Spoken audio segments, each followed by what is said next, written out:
Welcome to State of the Offense. Tonight we will look at the Vikings offense 2 games into the season. The Vikings are 0-2 after the Thursday night game against Philadelphia. 2 games into the season, Kirk Cousins is 64 of 88 for 708 passing yards, 6 touchdowns thrown, and 1 interception. Kirk Cousins has been earning himself a big payday, hopefully from Minnesota. In the passing game, I don't believe that anyone could expect more from the Minnesota air attack. In the preseason, Kirk Cousins was my quarterback 11. In week 1, he was my quarterback 13. 28 fantasy points scored was good enough for him to be the quarterback 5 in week 1. I bumped Cousins up to my quarterback 9 in my rankings for this week. Well, tonight he scored 47 fantasy points, which is higher than what Tua had in week 1. He is possibly going to be the quarterback 1 after all the week 2 games have been played. So much for pocket passers like Kirk Cousins being less valuable in fantasy football. Kirk Cousins' current in-season grade is an 88. Alexander Mattison was my running back 25 on my draft board. His workload was projected to be one of the most favorable workloads for any running back in the NFL. My main concern about Mattison going into the season was the Vikings' offensive line.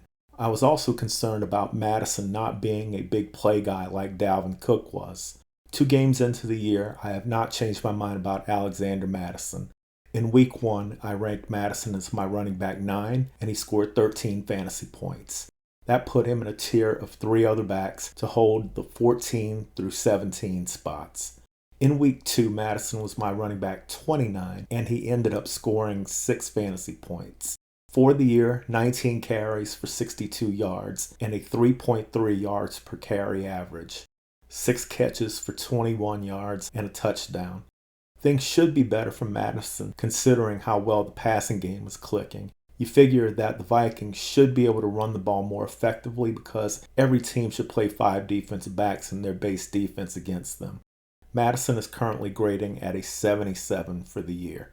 The Minnesota wide receivers have exceeded my expectations going into the year. Justin Jefferson has killed it for both games. He proves himself as one of the best weapons in the NFL every game he plays. In the preseason, Jefferson was my wide receiver 1. In week 1, he was only my wide receiver 21, but he scored 27 fantasy points, which ranked him as the wide receiver 5. This week, I ranked Justin Jefferson as my wide receiver 5, and he put up 29 more fantasy points. The fumble at the goal line was an absolute killer, but you can't beat the week-to-week consistency that Justin Jefferson produces. On my in-season grading system, fumble actually dropped him from a perfect 99 down to a 97. Elite playmakers have to put the ball into the end zone when they are that close to the goal line. 2 games into his rookie season, 7 catches on 11 targets for 133 yards and an amazing 19 yards per reception to go along with 2 touchdowns. In the preseason, I ranked Jordan Addison as my wide receiver 66, partly because I believed in KJ Osborne so much. In week 1, Addison was only my wide receiver 75, but he scored 16 fantasy points, which put him in the wide receiver 17 to 19 range. This week, I was ready for a good week from Jordan Addison. I rated Addison as my wide receiver 34. Well, Jordan Addison outdid himself and scored 22 fantasy points tonight. That would have been good enough for 10th last week, tied with Chris Olave. In the preseason, I was all over KJ Osborne as one of my sleeper wide receiver picks. I'm happy with his results so far. My preseason ranking for KJ Osborne was wide receiver 69, just a slight bit behind Jordan Addison. In week 1, Osborne was my wide receiver 68, and they ended up with 6 fantasy points scored, which placed him in a tier of wide receivers that took up the wide receiver 57 to 67 spots. In week 2, Osborne was my wide receiver 72, and he put up 12 fantasy points.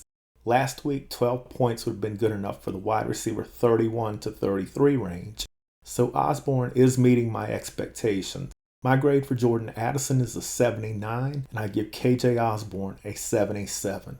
I like TJ Hawkinson going into the season. He was my tight end 8 only because I was a little concerned about his durability in the preseason.